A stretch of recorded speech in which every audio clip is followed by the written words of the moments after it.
आपका एक बार फिर से वेलकम करते हैं आज के हमारे इस फ्रेश वीडियो पे। तो आज इस वीडियो के अंदर मैं आपके साथ डिस्कस करूंगा HDFC मल्टी कैप फंड डाइट ग्रोथ के बारे में। इसमें मैं आपसे डिस्कस करूंगा कि ये जो HDFC मल्टी कैप फंड डाइट ग्रोथ है, इसने पिछले 1 महीने, 6 महीने, 1 साल या फिर एनुअल रिटर्न क्या दिया है, इसके बारे में आपके साथ कंप्लीट डिस्कस करूँगा। साथ ही साथ इसमें डिस्कस करूँगा कि आज के डेट में इसका एक NAV का प्राइस क्या है, ये कितने स्टार रेटिंग म्यूचुअल फंड है, इसमें आप मिनिमम SIP अमाउंट आप क्या लगा सकते हैं और इसका फंड साइज क्या है। तो हम लोग सबसे पहले इसकी NAV की बात कर लेते हैं।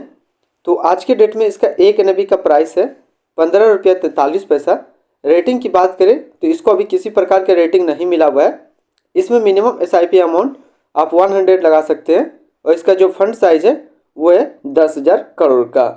अब हम लोग इसकी रिटर्न कैलकुलेटर की बात कर लेते हैं।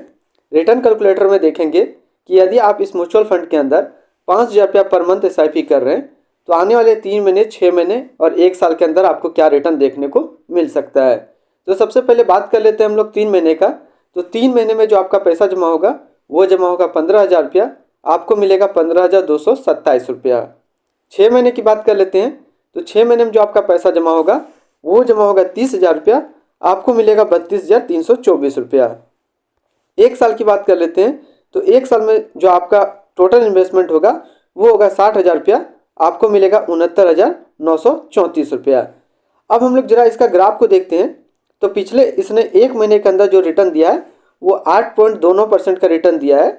6 महीने के रिटर्न की बात कर लेते हैं। तो 6 महीने में जो रिटर्न दिया है वो 25.70% का रिटर्न दिया है।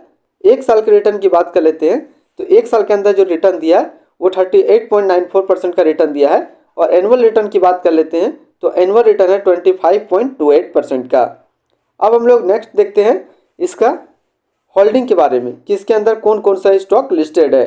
तो इसके अंदर जो टोटल स्टॉक लिस्टेड है वो 159 स्टॉक लिस्टेड है, जिसमें से अगर हम लोग टॉप 10 की बात कर लेते हैं तो टॉप 10 में पहला नाम आता है HDFC बैंक लिमिटेड, दूसरा ICICI बैंक लिमिटेड, तीसरा रिलायंस इंडस्ट्रियल लिमिटेड, चौथा इन्फोसिस लिमिटेड, पाँचवा कॉफरेज लिमिटेड, छठा है वैसुवावस इंडिया लिमिटेड, सातवां लर्सन एंड टर्बो लिमिटेड, आठवां ITC लिमिटेड, नौवां है भारतीय एयरटेल लिमिटेड और 10वां है टाटा कंसल्टेंसी सर्विस लिमिटेड।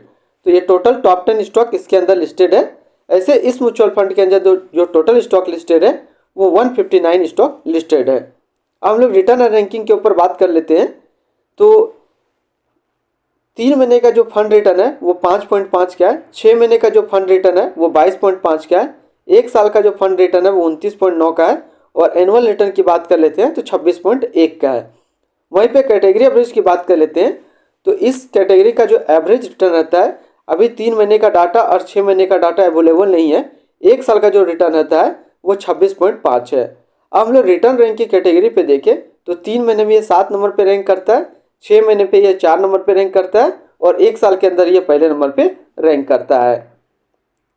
अब हम लोग इसके आसपास यदि सिमिलर फंड्स की बात कर लेते हैं तो इसके आसपास जो सिमिलर फंड्स हैं वो है Baroda BNB Paribas multi cap fund डाइट growth, Aditya Birla Sun Life India opportunity डाइट फंड ग्रोथ, तीसरा है Aditya Birla Sun Life special situation डाइट प्लान ग्रोथ, चौथा Aditya Birla Sun Life India reform डाइट फंड ग्रोथ, पांचवा टाटा डिविडेंड्स यील्ड डाइट प्लान ग्रोथ। तो इसके आसपास इतने सारे इसका जो है सिमिलर फंड्स है। अब हम लोग इसकी एक्सपेंसिव रेशियो और एग्जिट लोड की बात कर लेते हैं। तो इसका जो एक्सपेंसिव रेशियो है वो है 0.54% का। एग्जिट लोड की बात कर लेते हैं, यदि आप 1 साल के अंदर अपना पैसा रिडीम कर लेते हैं तो 1% का एग्जिट लोड देना होगा। और स्टम्प ड्यूटी की बात कर लेते हैं तो स्टम्प ड्यूटी है 0.005%। तो आज इस वीडियो के अंदर मैंने आपके साथ डिस्कस किया HDFC मल्टी कैप फंड डाइट ग्रोथ के बारे में। फिर मिलते हैं हम लोग नेक्स्ट को इस तरीके का वीडियो की अच्छी जानकारी को लेकर के।